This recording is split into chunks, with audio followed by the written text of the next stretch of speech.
ربي زدني علما زدني فقها زدني حكما أتبع قولك عملا يبني يجبر ذلك عثرة أمة. قل يا ربي زدني علما. اعوذ باللہ من الشیطان الرجیم. بسم اللہ الرحمن الرحیم وبہ نستعین وہو خیر ناصر ومعین وصلی اللہ علی محمد وآل محمد. اما بعد، ناظرین کرام، اسلام کی فقہی تعلیمات کے ساتھ آپ کی خدمت میں حاضر ہیں. آج ہم نے گروی رکھنے کے اور حوالے کرنے کے اور کفالت کے احکام بیان کرنے ہیں. گروی رکھنا، جسے عربی میں رہن کہا جاتا ہے، اس کی معنی یہ ہے کہ ایک انسان کسی سے کچھ پیسے لے اور اس کے پاس اپنی کوئی چیز رکھ دے ضمانت کے طور پر کہ میں آپ سے جو پیسے لے رہا ہوں، ضمانت کے لیے یہ چیز آپ کے حوالے کر رہا ہوں. اگر میں نے اتنی مدت تک آپ کا قرضہ واپس نہیں کیا، آپ کو حق ہے کہ آپ اس چیز کو خرچ کریں، اس چیز کو اس قرض کے بدلے میں رکھ لیں. دیکھیں، زندگی میں کبھی اس طرح ہوتا ہے کہ انسان کو کوئی ضرورت پیش آ جاتی ہے، کوئی پریشانی بن جاتی ہے، کوئی مالی مشکل بن جاتی ہے، کوئی بھی مسئلہ پیش آ جاتا ہے تو انسان مجبور ہوتا ہے کہ دوسروں سے کچھ پیسے لے لے. اب دوسروں سے پیسے لینے کے مختلف عنوان ہیں. کبھی قرض کے طور پر لے لیتا ہے اور وہ بھی کوئی چیز ضمانت وغیرہ نہیں مانگتا. کبھی کوئی اس کے حوالے کر دیتا ہے، تحفے کے طور پر بخش دیتا ہے. اس طرح مختلف عنوان سے ایک چیز یا پیسے دوسرے کی طرف منتقل ہوتے ہیں. دین اسلام نے لوگوں کی آسانی کے لیے وہ معاملات جو عقلاء عالم، دنیا بھر کے عقل مند لوگ انجام دیتے رہتے ہیں، ان میں اگر کوئی قباحت شریعت کو نظر نہ آئے، کوئی برائی شریعت کو نظر نہ آئے، تو شریعت مقدسہ نے لوگوں کی آسانی کے لیے ان معاملات کو باقی رکھا ہے. یہی گروی رکھنے کے معاملات اور احکام کوئی ایسی چیز نہیں ہے کہ آج کل پیش آئی ہو. اسلام سے پہلے بھی انسان زندگی گزارتے تھے، ان کے ہاں بھی اس طرح کے معاملات ہوتے رہتے تھے. تو عقلاء عالم اس طرح کے معاملات کرتے رہتے ہیں. اگر کسی کو کوئی ضرورت پیش آ جائے، کوئی مسئلہ پیش آ جائے، تو اس کے حل کرنے کے لیے کبھی یہ ہوتا ہے کہ پیسے دینے والا کہتا ہے کہ میں آپ کو کیسے پیسے دوں، میری اتنی جان پہچان نہیں ہے آپ سے، میں کوئی ضمانت چاہتا ہوں. تو اپنی کوئی چیز اس کے حوالے کر دینا، میں آپ کو ان پیسوں کے مقابلے میں یہ چیز دے رہا ہوں. اگر اس مدت تک میں نے آپ کو اپنی امانت واپس نہیں دی، آپ کا قرضہ آپ کو واپس نہیں دیا، تو آپ کو اختیار ہوگا کہ اس چیز کو آپ استعمال کریں. یہ ہے گروی رکھنا. گروی رکھنے میں ایسا ہوتا ہے کہ جو چیز گروی رکھی جا رہی ہے اس کی ملکیت قرض لینے والے کے پاس محفوظ ہے. یعنی ملکیت ابھی منتقل نہیں ہوئی، یعنی وہ گروی رکھی جانے والی چیز ابھی تک گروی رکھنے والے کی ملکیت میں باقی ہے. جس کے ہاں رکھی جا رہی ہے اس کی ملکیت نہیں بنی. ہاں، اس وقت اس کی ملکیت بن جائے گی اگر وہ اس معین مدت تک قرضے کو واپس نہ کرے.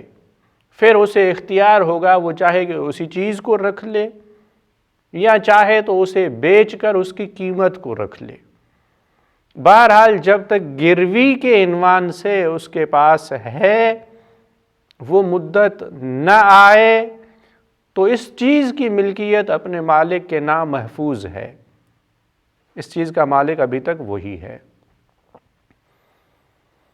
اور دوسرا اسے فائدہ بھی نہیں لے سکتا، استفادہ نہیں کر سکتا، اسے استعمال نہیں کر سکتا جب تک وہ مدت آ جائے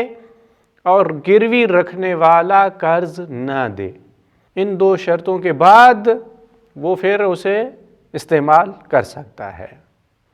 جو چیز گروی رکھی گئی ہے اسے گروی رکھنے والا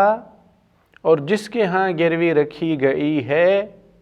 یعنی دوسرے لفظوں میں یوں کہہ لیں کہ قرض لینے والا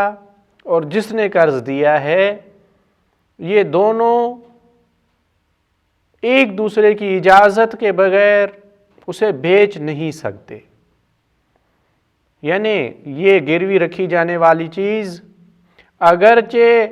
قرض لینے والے کی ملکیت ہے، لیکن کیونکہ اس نے اس چیز کو گروی رکھا ہوا ہے، اس چیز میں اس کا بھی حق ہے جس نے قرضہ دیا ہے،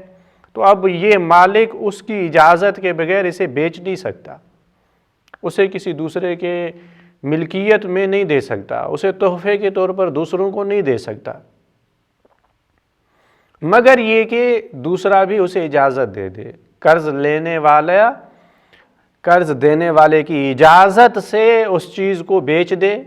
دوسروں کے حوالے کر دے، دوسروں کو تحفے کے طور پر دے دے تو کافی ہے، تو درست ہے۔ کبھی اس طرح ہوتا ہے کہ جس نے قرض لیا ہوا ہے وہ قرض دینے والے کی اجازت کے بغیر اس گروی رکھی جانے والی چیز کو جا کے بیچ دیتا ہے، اجازت نہیں لی، لیکن پھر آ کے قرض دینے والے کو بتاتا ہے کہ میں نے اس چیز کو بیچ دیا ہے۔ اگر قرض دینے والا راضی ہو جائے اور یہ کہہ دے کہ میں راضی ہوں تو یہ معاملہ درست ہے، کیونکہ جو چیز رکاوٹ تھی وہ یہی کہ اس کا حق تھا اس میں، جب اس نے اپنی مرضی سے اختیار سے اجازت دے دی اب یہ معاملہ درست ہے۔ جو چیز گروی رکھی جا رہی ہے، جس کے ہاں گروی رکھی جا رہی ہے، اگر وہ چاہے تو اسی چیز کو رکھ لے اس مدت کے بعد جس مدت کو قرض لینے والے نے معین کیا تھا کہ میں اتنی مدت میں قرض دے دوں گا، لیکن نہیں دیا، اب اس کی مرضی ہے، چاہے تو اسی چیز کو رکھ لے، مگر گھر گروی رکھا گیا، اب قرض دینے والے کی مرضی ہے کہ اسی گھر کو رکھ لے یا چاہے تو گھر کو بیچ کر اس کی قیمت رکھ لے۔ البتہ یہ لازمی ہے کہ جو چیز گروی رکھی گئی تھی اگر اس کی قیمت زیادہ ہے، اگر اس کی ملکیت اور اس کی حیثیت اس قرضے سے زیادہ ہے جو دیا گیا ہے، تو جو چیز اضافی ہے وہ قرض لینے والے کو واپس دی جائے گی، کیونکہ قرض دینے والا اتنی مقدار میں رکھ سکتا ہے جتنا اس نے قرض دیا تھا، اس سے زیادہ وہ نہیں رکھ سکتا۔ یہ ہیں کچھ گروی رکھے جانے والی چیز اور گروی رکھنے والے اور گروی جس کے ہاں رکھی جا رہی ہے اس کے مختصر احکام۔ ایک اور معاملہ جو عقلاء عالم انجام دیتے ہیں وہ حوالہ ہے۔ حوالے میں اس طرح ہوتا ہے کہ کسی کا کسی پر کوئی حق ہو، کوئی کسی کو کوئی چیز دے، اب جو چیز دے رہا ہے جو صاحب حق ہے وہ اطمینان کے لیے، یقین حاصل کرنے کے لیے کہ یہ شخص مجھے میری امانت یا میرا قرضہ میرا حق لوٹا دے گا، اس سے یہ طلب کرتا ہے کہ بھائی کوئی ایسا شخص لے آؤ جو یہ قبول کر لے۔ حوالہ یہ ہے کہ کسی نے کوئی قرض لیا تھا اور پھر یہ چاہتا ہے کہ اپنا یہ قرض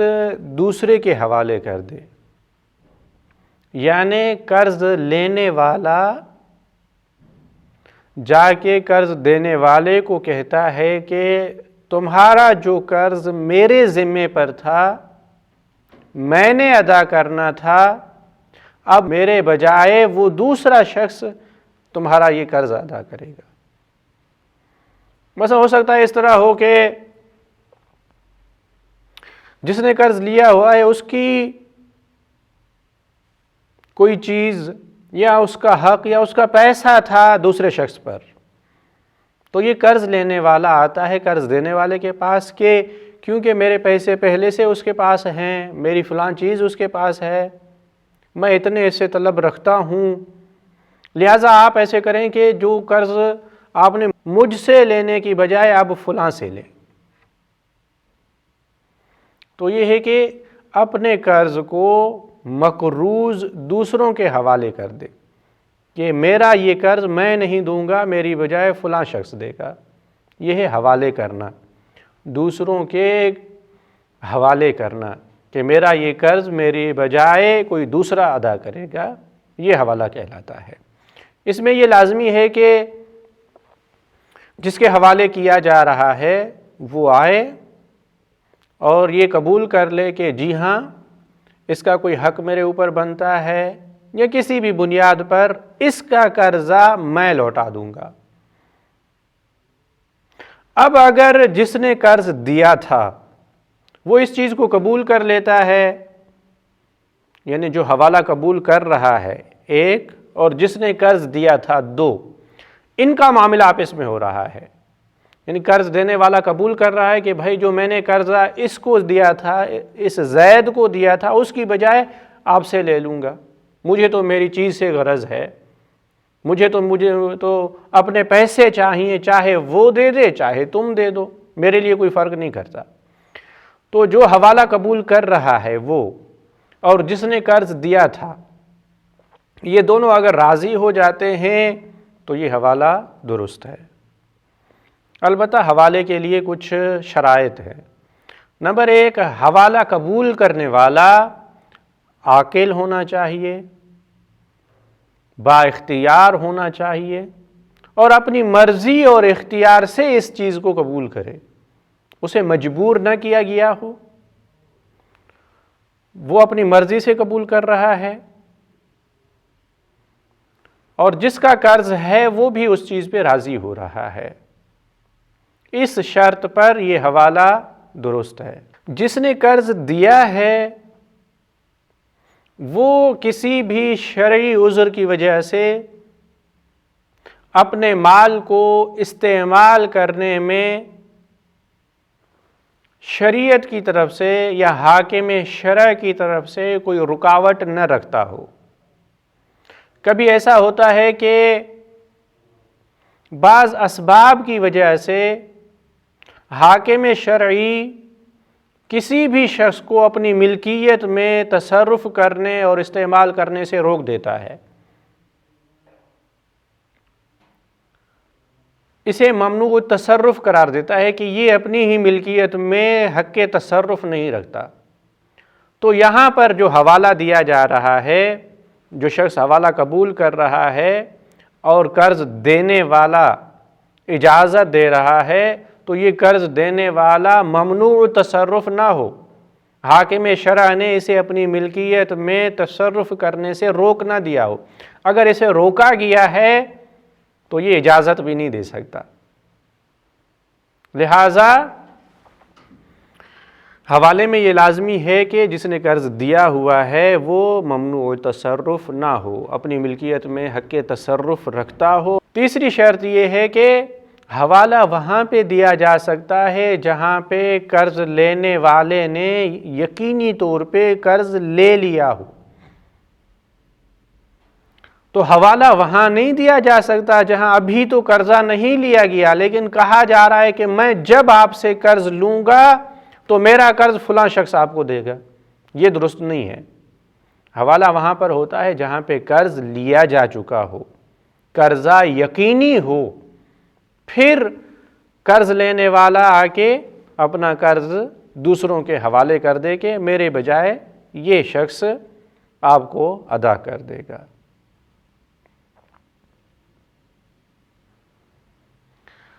یہ حوالے کرنے کا مسئلہ صاف اور شفاف ہونا چاہیے،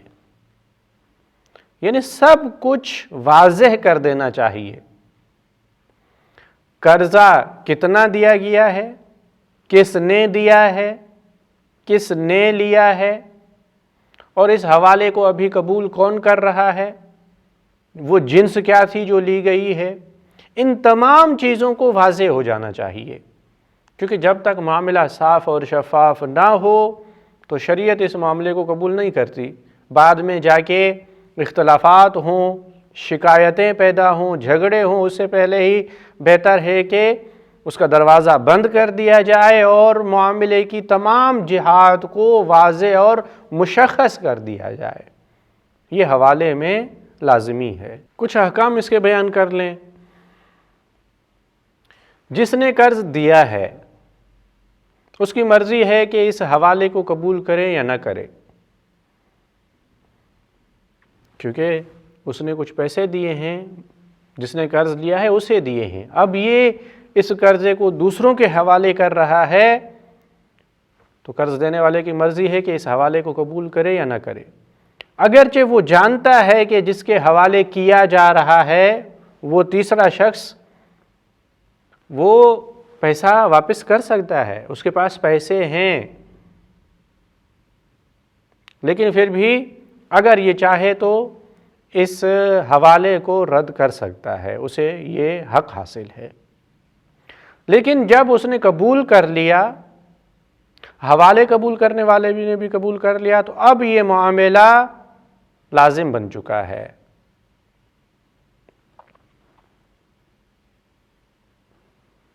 کوئی بھی اسے فسخ نہیں کر سکتا مگر یہ کہ پہلے سے یہ شرط رکھی گئی ہو، حوالے قبول کرنے والے نے شرط رکھی ہو یا قرض دینے والے نے کوئی شرط رکھی ہو کہ جناب میں جب چاہوں اس حوالے کو ختم کر سکتا ہوں، توڑ سکتا ہوں، تو اس شرط کے مطابق عمل کیا جائے گا۔ یہ کچھ حوالے کے احکام۔ تیسرا معاملہ جو اسی حوالے سے ہی انجام دیا جاتا ہے وہ ہے ضمانت۔ ضمانت یہ ہے کہ کوئی شخص یہ قبول کر لے کہ میں اس کا قرض ادا کر دوں گا، میں ضامن بن رہا ہوں اس کے قرض کا، اس نے جو آپ سے کچھ لیا ہے میں واپس اسے کر دوں گا، اور قرض دینے والا بھی اس بات کو قبول کر لے، یہ ضمانت ہے۔ ضمانت میں کچھ چیزیں لازمی ہیں، وہ یہ کہ جو ضمانت قبول کر رہا ہے یعنی جو ضامن بن رہا ہے وہ عقل مند ہونا چاہیے، رشد رکھتا ہو یعنی برائی اور بھلائی کو سمجھ سکتا ہو، پیسوں کا صحیح استعمال کرنے والا ہو، بے وقوف وغیرہ نہ ہو، اور اپنے اختیار اور مرضی سے اس چیز کو قبول کرے، یہ شرط ہے۔ اگر اسے مجبور کیا جا رہا ہے تو یہ معاملہ درست نہیں ہوگا۔ تمام معاملات میں یہ شرط ہے کہ اپنے اختیار سے ہوں، مگر یہ کہ کچھ موارد ایسے ہیں کہ جن میں اگر بعد میں بھی انسان راضی ہو جائے تو بھی وہ معاملہ درست قرار پاتا ہے۔ اور یہاں بھی قرض دینے والا ممنوع تصرف نہ ہو، اپنی ملکیت میں تصرف کرنے سے اسے روکا نہ گیا ہو، مقروض کا قرضہ یقینی ہو یعنی واقعاً وہ قرض لے چکا ہو، آنے والے قرض کے لیے جب بعد میں لوں گا تو یہ ضامن پڑے گا، یہ معاملہ درست نہیں ہے۔ جو ضامن بن رہا ہے اسے بغیر شرط کے ضمانت قبول کرنی چاہیے، یعنی وہ شرط نہیں لگا سکتا، اپنی ضمانت کو کسی چیز پر کسی چیز سے مشروط نہیں کر سکتا۔ مثلا یہ نہیں کہہ سکتا کہ اگر فلاں تاریخ تک یہ کام ہو گیا تو میں ضامن ہوں ورنہ ضامن نہیں ہوں، البتہ یہ احتیاط واجب کی بنیاد پر ہے۔ ایک قول ہے آدمی اگر چاہے تو اس فتویٰ سے دوسری فتویٰ کی طرف بھی رجوع کر سکتا ہے، اس بات کو ماننے کی بجائے کسی دوسرے کی اگر فتویٰ واضح اور مشخص ہو تو اس کی طرف بھی رجوع کیا جا سکتا ہے۔ یہ ضمانت کے حوالے سے۔ ضمانت کے احکام کچھ اس طرح ہیں کہ جو ضامن بن رہا ہے عام طور پہ بنیاد یہی قرار دی جاتی ہے کہ جو ضامن بن رہا ہے یہ ضامن بعد میں جا کے اس سے لے لے گا جو مقروض ہے، لہٰذا ایک شخص ضامن بن گیا، بعد میں قرض دینے والے نے اپنا قرضہ معاف کر دیا یا قرضے کا کچھ حصہ معاف کر دیا، تو جتنا معاف کیا گیا ہے، اگر پورا معاف کیا گیا ہو تو پورا، اگر پورا معاف نہیں کیا گیا، آدھا یا جتنا بھی حصہ معاف کیا گیا ہے، اس حصے کو یہ ضامن اس قرض لینے والے سے نہیں لے سکتا، اس کا مطالبہ نہیں کر سکتا۔ تم ضامن تھے، جو چیز تم دو گے وہی قرض لینے والے سے لے سکتے ہو، لیکن جو چیز تم نے دی ہی نہیں، قرض دینے والے نے خود ہی معاف کر دی ہے، اس میں آپ کو یہ حق نہیں بنتا ہے کہ آپ جا کے اس سے کہیں کہ میں ضامن تھا لہٰذا یہ چیز اب مجھے دے دو۔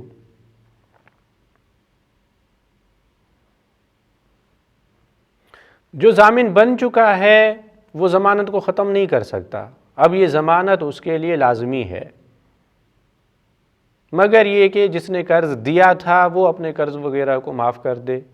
یا یہ قرض اسے مل جائے، اس طرح کے دوسرے مسائل جو پیش آئیں تو اور بات ہے، وگرنہ ضامن اپنی طرف سے ضمانت ختم نہیں کر سکتا۔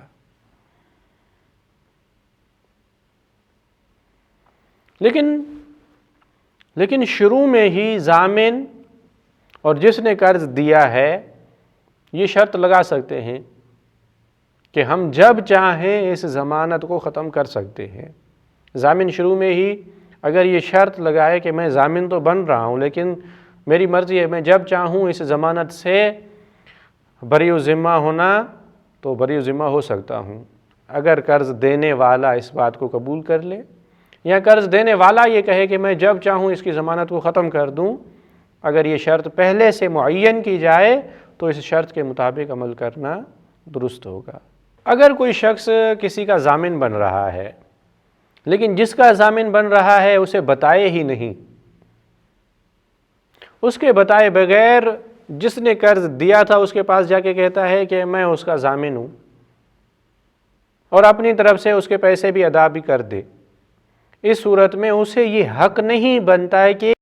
قرض لینے والے کے پاس جا کے کہے کہ میں نے تمہارا قرض ادا کر دیا ہے لہٰذا تم ابھی مجھے دے دینا، کیونکہ اجازت کے بغیر یہ ہوا تھا۔ جب اجازت کے بغیر ہوا ہے تو اب اسے یہ حق نہیں بنتا کہ جا کے اس سے مطالبہ کرے۔ لیکن اگر اس نے ضمانت اس کی اجازت سے لی تھی، اس نے خود جا کے کہا تھا کہ بھائی تم میرے ضامن بن جاؤ، اب میری پریشانی ہے یہ حل ہو جائے، تو اس صورت میں جب بھی وہ پیسے ادا کر دے گا اسے حق بنتا ہے کہ وہ قرض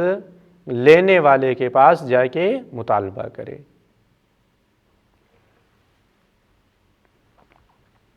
یہ کچھ مختصر احکام تھے ضمانت کے حوالے سے۔ ایک اور معاملہ جس کی طرف آج ہم اشارہ کرنا چاہیں گے وہ ہے کفالت کا۔ کفالت کی تعریف یہ ہے کہ کسی کا کسی پر کوئی حق ہو اور اسے یقین نہ ہو کہ یہ حق ادا کرے گا یا نہیں کرے گا، جب اس حق دینے کا وقت آئے گا تو یہ شخص میرے پاس آئے گا بھی یا آئے گا ہی نہیں۔ ایسا تو نہیں ہے کہ یہ لینے کے بعد پھر کبھی نظر ہی نہ آئے۔ اور کیا کریں، افسوس ہوتا ہے کہ اس طرح کے لوگ پائے جاتے ہیں معاشرے میں کہ دوسروں کا اعتماد بھی ختم کر دیتے ہیں، کسی سے کچھ لیا اور پھر نظر ہی نہیں آتے۔ تو جو حق ہے، جو صاحب حق ہے، اسے یہ اختیار ہے کہ اسے ملزم کرے، اس کے لیے لازمی قرار دے، بھائی میں تمہیں یہ چیز دے رہا ہوں لیکن تم ایک شخص لے کر آؤ جو یہ ذمہ داری قبول کرے کہ اس موقع پر تمہیں میرے ہاں لے کے آئے گا، تمہیں میرے ہاں حاضر کرے گا۔ تو جو شخص اس ذمہ داری کو قبول کرے اسے کفیل کہا جاتا ہے، اس عمل کو کفالت کہا جاتا ہے۔ یعنی کوئی یہ قبول کرے کہ میں اس شخص کو فلاں مکان یا جو معین کیا گیا ہے، جو جگہ معین کی گئی ہے یا جو زمانہ معین کیا گیا ہے، اس وقت میں آپ کو یہ شخص لا کے دوں گا، اس شخص کو میں حاضر کر دوں گا، یہ کفالت ہے۔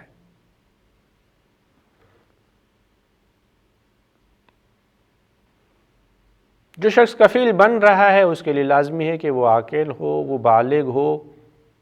اختیار سے اور مرضی سے اس معاملے کو قبول کرے۔ دوسرا یہ کہ وہ اتنی طاقت رکھتا ہو، اسے اتنا اختیار حاصل ہو کہ اس شخص کو حاضر کر سکے۔ ایک شخص خود کمزور، ضعیف اور لاچار ہے، اس کا کوئی اختیار نہیں ہے، وہ جا کے کہے کہ میں فلاں صاحب اختیار کو حاضر کروں گا، اس کے بس کی بات ہی نہیں ہے، تو یہ معاملہ درست نہیں ہے۔ کفیل وہ بن سکتا ہے جو یہ طاقت رکھتا ہو کہ اس شخص کو اس وقت اس کے ہاں حاضر کر سکے۔ کفالت کے لیے قرارداد کی جائے، شرعی اصطلاح کے مطابق سیغہ پڑھا جائے، یعنی کفیل آ کے کہے کہ میں کفالت کو قبول کر رہا ہوں، صاحب حق جو حق دے رہا ہے، جو کوئی چیز دے رہا ہے، وہ بھی قبول کر لے کہ ہاں میں تمہاری اس بات سے متفق ہوں۔ تو اس طرح کی کوئی قرارداد کی جائے، سیغہ پڑھا جائے اس کا، لیکن یہ لازمی نہیں ہے کہ وہ سیغہ عربی میں ہی ہو، کسی بھی زبان میں اگر وہ دونوں یہ قرارداد قبول کر لیتے ہیں، کفیل کہتا ہے کہ میں ضامن ہوں، میں فلاں تاریخ کو فلاں جگہ پر جہاں آپ چاہیں گے اس شخص کو لے آؤں گا، اور صاحب حق اس بات کو قبول کر لے تو کافی ہے، اور کفالت شرعی طور پر ثابت ہو جائے گی۔ کچھ چیزوں سے کفالت ختم ہو جاتی ہے، ظاہر ہے کہ کفالت کا ایک مقصد تھا، جو صاحب حق ہے اسے اگر اپنی وہ چیز مل جائے جس چیز کے لیے وہ کفیل بنا تھا، اگر وہ اس تاریخ کو اس مکان پر اس شخص کو لے آئے جس کا یہ کفیل بنا تھا، تو پھر کفالت ختم ہو جائے گی۔ یا یہ کہ جس پر حق ہے اگر وہ اپنے حق کو ادا کر دے، اگر وہ اپنے حق کو ادا کر دے تو بھی اس سے کفالت ختم ہو جائے گی۔ اگر صاحب حق جس نے کوئی چیز دی تھی دوسرے کو، اگر وہ اس کو معاف کر دے، کہہ دے کہ میں اپنا حق معاف کر دیتا ہوں، تو اب یہ کفالت اسی لیے تھی کہ اس کو لے آنا تھا، جب اس نے اپنا حق ہی معاف کر دیا اب لے آنے کی تو بات ہی نہیں رہی، جب لے آنے کی بات ہی نہیں رہی تو پھر اس صورت میں کفالت ختم ہو جائے گی۔ اگر صاحب حق کفالت کو ختم کر دے، یعنی کہے کہ اب کفالت کی ضرورت نہیں ہے، بھئی آپ نے یہ ذمہ داری قبول کی تھی کہ اس کو لے آنا ہے، اب مجھے اس پہ اطمینان ہو گیا ہے، اب میں جانوں وہ جانے، تمہارے واسطے کی ضرورت نہیں ہے، اگر وہ کفالت کو ختم کر دیتا ہے تو اس سے بھی کفالت ختم ہو جائے گی۔ جو کفیل بنا ہے وہ یہ جس کی کفالت لی گئی ہے، جس پر حق بنتا ہے، اگر ان دونوں میں سے ایک مر جائے، موت پر حق ہے، اگر ان دونوں میں سے کوئی ایک مر جائے تو اس سے بھی کفالت ختم ہو جائے گی، کیونکہ اگر کفیل مر جائے تو مرنے کے بعد تو کوئی ذمہ داری باقی نہیں رہتی۔ اب مردہ سے تو نہیں کہا جا سکتا کہ آپ نے ذمہ داری قبول کی تھی کہ اس کو لے آنا ہے تو اب لے آؤ۔ اور اسی طرح اگر جس پر حق تھا وہ مر جائے تو اب کفیل کس کو لے آئے گا؟ کوئی شخص ہی نہیں ہے کہ کفیل اس کو جا کے لے آئے، تو کفیل کے مرنے کی صورت میں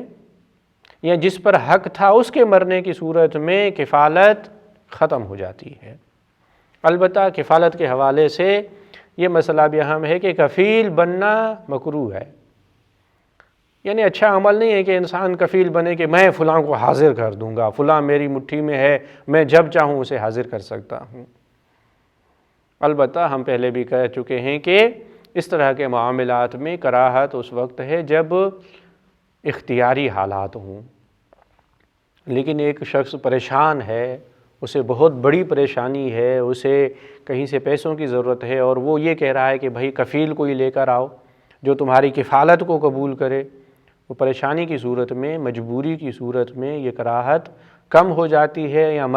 مجبوری اگر بہت ہی زیادہ ہو تو یہ کراہت ختم بھی ہو سکتی ہے۔ یہ کچھ معاملات تھے گروی رکھنے کے حوالے سے، اپنا قرضہ دوسروں کے حوالے کرنے کے حوالے سے، ضمانت اور کفالت کے۔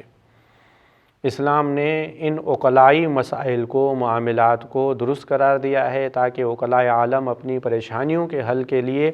اس طرح کے معاملات انجام دیں۔ البتہ شریعت نے بعض جگہوں پر اس کی حد حدود کو بیان کیا ہے تاکہ کسی بھی معاملے میں ایسا نہ ہو کہ کسی کو نقصان ہو جائے، کسی کی عزت نفس پہ حرف آ جائے، کسی کی توہین ہو، یا اس طرح کے دوسرے اختلافات پیش آئیں، شکایتیں ہوں یا بات جھگڑوں تک جا پہنچے، تو وہاں پر شریعت نے اس کے لیے کچھ قیودات ذکر کی ہیں۔ ہم امید کرتے ہیں کہ انشاءاللہ ان معاملات کو سمجھتے ہوئے اپنی زندگی کی مشکلات کو ختم کرنے یا حل کرنے کے لیے ہم کوشش کریں۔ السلام علیکم ورحمۃ اللہ وبرکاتہ۔